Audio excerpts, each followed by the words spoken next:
I'm curious about the Framestorm method. Hmm. What's special about the Framestorm method? I think the Framestorm method, there's several things that appeal to me about it.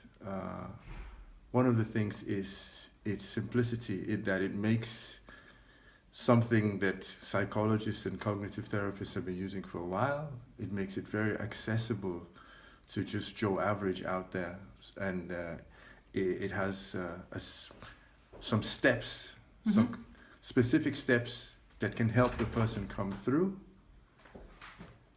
And it's also, I also like the way that it's based, of course, on a lot of different experience.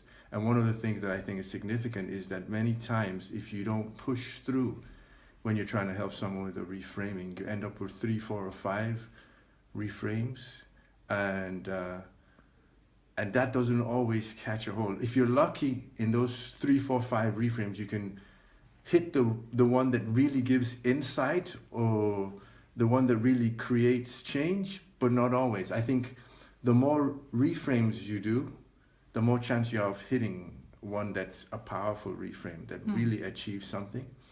But I think also just the process in itself, like Anette likes to talk about this, about creating new pathways in the forest, or if that's one way I could describe it. It's like, so you're already in the process of creating a new path, coming away, because you're forcing yourself to think in other ways. And I think also you're draining the negative energy and the negative emotions associated with the original frame. So by doing it so many times, I think the first time I thought about 30, that's a bit of a lot, and it's going to take too long. But I realized that no, actually there's method to her madness. And it's like, it just had an effect. Just being forced to do that many really forces you to begin to start new pathways in the brain.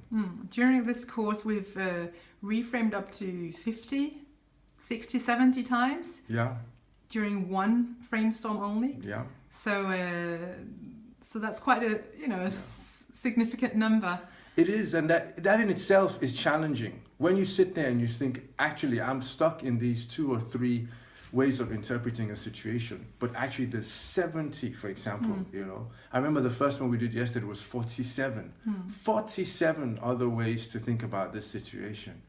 That will always challenge you as a person, and that will always invite you in other situations to think, what are the other ways I could think about this situation? Because just this one interpretation isn't necessarily the only truth there is.